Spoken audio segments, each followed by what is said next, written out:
ये एसी की भी माया अलग है भाई, यहां पर वैल्यूज बदलती रहती हैं, तो कौन सी वैल्यू की बात करूं, जो पीक है, जो जीरो है, या जो टी टाइम पर है, कौन सी वैल्यू की बात करूं? तो इन सारी वैल्यूज की बात अपन करने वाले हैं एक वीडियो के अंदर, और 2 डेरिवेशन करवाऊंगा, वो भी बहुत कम टाइम में। तो चलिए शुरू करते हैं।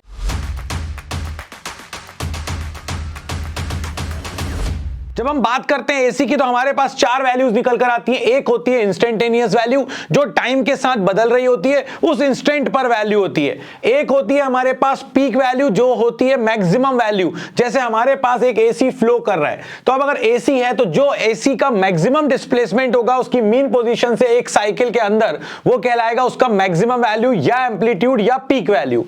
इसके बाद मीन वैल्यू, एवरेज, सारी वैल्यूज का सम divided by number of values. और एक स्पेशल आता है हमारे पास इफेक्टिव वैल्यू, क्योंकि एसी तो कंटिन्यूअसली अपनी वैल्यू को बदल रहा है, तो इसीलिए अब हम कैसे निकालें कौन सी वैल्यू इफेक्टिव है उसकी, और कौन सा इफेक्ट एसी शो करता है, ये डिपेंड करता है आरएमएस वैल्यू या इफेक्टिव वैल्यू जिसे अपन कहते हैं। इस पर अपन बात करेंगे नेक्स्ट वीडियो में, मगर इन सब पर अपन बात करेंगे इसी वीडियो के अंदर। So instantaneous value is the value of the AC current, alternating current और वोल्टेज एट दैट इंस्टेंट। उस इंस्टेंट पर वैल्यू होती है। कुछ नहीं करना, एसी की इक्वेशन दे रखी है I naught sine omega t, omega की जगह पर 2 पाई बाई टी रख दिया, तो यह आ गया I is equal to I naught sine 2 pi by t into small t. अब यहां पर अगर मैं आपसे कहता हूं कि मुझे करंट की वैल्यू निकाल कर दो t/6 पर, टाइम पीरियड के 1/6 पर, कोई दिक्कत नहीं है अपन को। यहां पर t की वैल्यू रख दी t/6, ये t से t कैंसिल, यहां पर 2 से ये कैंसिल 3 टाइम्स, तो आपके पास आ जाएगा π/3।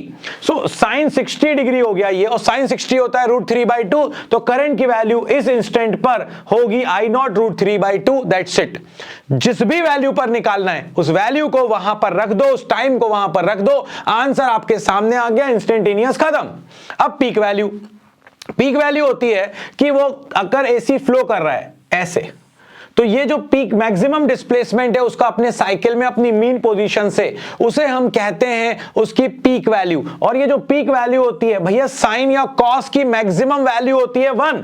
तो अगर मुझे करंट की मैक्सिमम वैल्यू चाहिए तो मुझे साइन की मैक्सिमम वैल्यू रखनी पड़ेगी, और साइन की मैक्सिमम वैल्यू होती है 1। तो साइन या कॉस के आगे जो कुछ भी लिखा है वो उसकी पीक वैल्यू है। अब बात करेंगे मीन की। मीन की बात करें तो आपके पास 1, 2 और 3 तीन वैल्यूज हैं। इसका मीन कैसे निकालोगे? 1 + 2 + 3 डिवाइडेड बाय 3। भाई तीन अलग अलग वैल्यूज थी, डिस्क्रीट वैल्यूज थी, अलग अलग वैल्यूज थी, सम करा, डिवाइड बाय नंबर। अगर मेरे पास i1, i2, i3, i4, in तक अपने पास अलग अलग वैल्यूज हैं, मुझसे कहा गया एवरेज निकालो, तो इन सब का मैंने सम कर दिया, divide by number of values कर दिया, मेरे पास आ जाएगा। मगर यहां पर अपने सामने दिक्कत है, और वो दिक्कत क्या है? वो दिक्कत है अपने पास कि एसी की तो हमारे पास इक्वेशन है, और ये डिस्क्रीट नहीं है, अलग अलग वैल्यूज नहीं है, ये तो कंटिन्यूअस हर टाइम के लिए डिफाइंड है। तो या तो अपन इसको n पार्ट में ब्रेक करो ऐसे, और वो करने का टाइम पास अपने पास है नहीं, पूरा पेपर खत्म हो जाएगा। सो अब अपने पास क्या ऑप्शन बचा? अपने पास ऑप्शन बचा कि भाई इसमें भी तुम क्या करते थे, सम, और यहां पर भी तुम्हें क्या करना पड़ेगा, सम। तो सम करने के लिए किसका यूज करो? इंटीग्रेशन का यूज करो। तो आपके पास अगर इक्वेशन दी गई है, कंटिन्यूअस फंक्शन है, तो अपन इंटीग्रेशन का सम करके इन सारी वैल्यूज का सम निकाल देंगे, तो वो निकल के आएगा इक्वेशन से। IT से डरना मत, ये लिखा हुआ है I as a function of time. तो अगर अपन देखें I naught sine omega t, तो यहां पर अपन वो वैल्यू रख देंगे, उसको उस लिमिट के अंदर सम कर लेंगे। जैसे कि अगर मुझे चाहिए पूरे साइकिल में एक साइकिल, तो एक साइकिल का टाइम क्या होता है, टाइम पीरियड, तो यहां पर 0 से लेकर t तक। अब आप देखोगे कि यहां पर नीचे आती थी नंबर ऑफ वैल्यूज, यहां पर नंबर ऑफ वैल्यूज तो नहीं ले पाएंगे अपन, तो यहां पर तो अपन एक रेंज ले रहे हैं कि भाई टाइम की कौन सी रेंज के लिए बात कर रहे हैं, फुल साइकिल टाइम पीरियड के लिए। सो t2 - t1, अब यहां किस्मत से एक t है और दूसरा 0 है, सो ये आ जाएगा t - 0। सो यानी कि अगर अपने पास कंटिन्यूअस फंक्शन है तो उस केस में अपन लोग कैसे निकालेंगे एवरेज? अपन लोग एवरेज निकालने के लिए यहां पर यूज करेंगे इंटीग्रेशन का, जो कि इस पूरे के पूरे साइकिल का हमें दे देगा सम, डिवाइडेड बाय उस रेंज से जिस रेंज में आप कैलकुलेट कर रहे हो। सपोज करो इसका एवरेज निकालना है, तो आपकी रेंज हो गई t/2 से t, so t/2 to t, यहां पर आ जाएगा t - t/2, t2 - t1, that's it, कहानी खत्म। फुल साइकिल की बात करते हैं, चलो। तो ये आ गया अपने पास फुल साइकिल। अब मैं आपसे कहता हूं कि मीन निकाल कर लाओ मुझे फुल साइकिल के लिए। फुल साइकिल मतलब कि ये हो गया आपके पास t के बराबर टाइम, ठीक है, कोई दिक्कत नहीं है। हमारे पास ऑल्टरनेटिंग करंट की इक्वेशन होती है I naught sine omega T. क्योंकि टाइम के रिस्पेक्ट में बातें कर रहे हैं इसलिए मैंने ओमेगा को भी लिख दिया 2 पाई बाय कैपिटल टी। सो ये अपने पास एसी की इक्वेशन है, लास्ट वीडियो में निकाल चुके हैं, नहीं देखा है तो प्लीज जाकर देखो और क्रिस्टल क्लियर हो जाएंगे आपके कॉन्सेप्ट्स। नाउ अब मुझे क्या चाहिए, एवरेज फुल साइकिल के लिए एवरेज चाहिए। तो एवरेज कैसे निकालते हैं, इंटीग्रेशन सम करेंगे। किस लिमिट के लिए चाहिए, 0 से लेके टी तक। सो इंटीग्रेशन 0 से T I naught sine omega t, omega की जगह पर 2 pi by t into small T divided by range. Range क्या है अपनी, 0 से लेके टी तक। सो टी हो गई अपनी रेंज। अब देखो गौर से, ये 1/t हो गया बाहर, आई नॉट भी हो गया बाहर।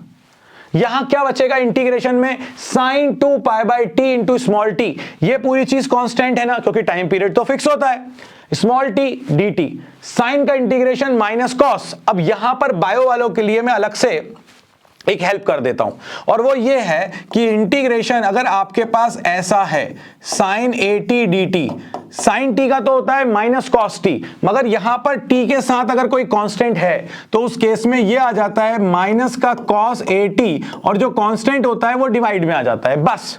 अब यहां पर अगर मैं अभी इंटीग्रेट करने वाला हूं sine 2 pi by t into small t d t को, तो ये आ जाएगा माइनस का cos 2 pi by t into small t, और टी के साथ कांस्टेंट क्या है 2 पाई बाय टी, तो ये 2 पाई बाय टी डिवाइड में आ जाएगा। दैट्स इट, कहानी खत्म। लिमिट रख देंगे, हो जाएगा अपने पास ओवर। चलो इसको भी देख लेते हैं अपन कि कैसे होने वाला है। तो जैसे ही मैंने यहां पर, यहां तक तो अपन ने वैल्यूज रख दी, फिर बाकी सबको बाहर कर दिया। अब इंटीग्रेट कर रहा हूं, साइन का इंटीग्रेशन क्या आएगा, माइनस का कॉस जो भी लिखा हुआ है, और क्योंकि टी के साथ एक कांस्टेंट है तो वो डिवाइड में आ जाएगा। लिमिट हो जाएगी अपने पास 0 से लेके टी तक, दिक्कत खत्म। ये टी से टी कैंसिल, तो ये आ जाएगा आई नॉट बाय 2 पाई। माइनस से बहुत डर लगता है साहब, माइनस को कर दो बाहर, तो ये हो गया माइनस का I naught by 2 pi cos 2 pi by t into small t 0 से टी। अपर लिमिट रख दें टी, तो यहां स्मॉल टी की जगह पे कैपिटल टी रखें, रख दिया। Minus I naught by 2 pi cos, ये आ गया 2 pi by t, upper limit रख दी टी। जैसे ही रखेंगे तो टी से टी कैंसिल। अगर देखें तो माइनस लोअर लिमिट टी की जगह 0, 0 into anything is 0, so cos 0। सो अगर अपन देखें ये टी से T cancel, cos 2 pi, cos 2 पाई होता है कॉस 0 के बराबर, क्योंकि 2 पाई मतलब कि आप उठकर वापस यहीं आ गए 0 पर। सो कॉस 2 पाई हो गया अपने पास 1, कॉस 0 भी हो गया 1, 1 से 1 कैंसिल हो गया, आंसर आ गया 0।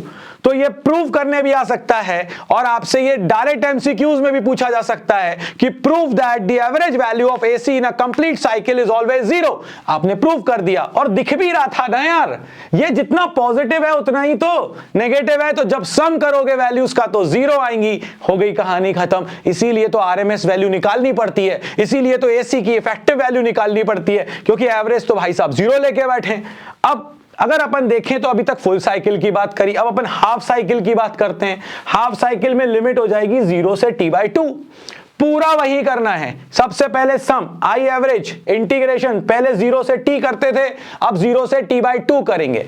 आई naught 2 pi by t into small t d t upon range t by 2 minus 0, ये 2 चला जाएगा ऊपर, तो ये हो गया 2 बाई टी। आई नॉट आ गया बाहर, तो ये हो गया 2 I naught by t, sine 2 pi by t small t d t. Integrate कर दें, इंटीग्रेट करते टाइम वही चीज जो मैंने बताई थी तुमको कि कॉस का साइन का इंटीग्रेशन माइनस का कॉस, और यहां पर साइन के साथ जो कांस्टेंट आएगा वो डिवाइड में आ जाता है। सो ये हो गया लिमिट 0 से t बाई 2, ये t से t कैंसिल, ये 2 से 2 कैंसिल, क्या बचेगा आपके पास आई नॉट अपॉन पाई। सो ये आ गया आई नॉट बाय पाई। माइनस से फिर डर लगता है साहब, बाहर कर दो, कर दिया अपन ने बाहर। माइनस का I naught by pi cos 2 pi by t into small t. अब अपर लिमिट रख दी t बाई 2, तो जैसे ही t बाई 2 रखी, t से t कैंसिल, 2 से 2 कैंसिल, बचेगा कॉस पाई। लोअर लिमिट रखी माइनस का 0, सो ये कॉस 0, cos 180 डिग्री की वैल्यू मेरे प्यारे भाइयों वालों ये होती है -1। सो आपके पास आ जाएगा -1 इंटू -1, क्योंकि ये माइनस पहले से था और cos 0 भी 1, तो cos 0 1, cos 180 -1 हो जाएगा -2 जब माइनस में मल्टीप्लाई होगा, यहां पे मल्टीप्लाई होगा, तो आंसर आ जाएगा 2i0/π। सो एसी के साथ अब हम आराम से डील कर सकते हैं। हाफ साइकिल के लिए एवरेज होता है 2i0/π, फुल साइकिल के लिए होता है हमारे पास 0। इंस्टेंटेनियस वैल्यू भी निकाल सकते हैं, पीक वैल्यू भी निकाल सकते हैं, आरएमएस और इफेक्टिव वैल्यू हम अगले वीडियो में निकाल देंगे। एसी का एक पूरा पार्ट हो जाएगा खत्म विद क्वेश्चंस। चलिए मिलते हैं नेक्स्ट वीडियो में। लाइक शेयर सब्सक्राइब करना बिल्कुल मत भूलना। अगर अभी तक फिजिक्स बाबा का ऐप डाउनलोड नहीं किया है तो फिजिक्स बाबा का ऐप डाउनलोड करो, स्टोर सेक्शन को चेक करो कि क्या पता आपके लिए वहां पर क्या रखा हुआ है। मिलते हैं नेक्स्ट वीडियो में, तब तक के लिए बाबा जी की तरफ से जय हो।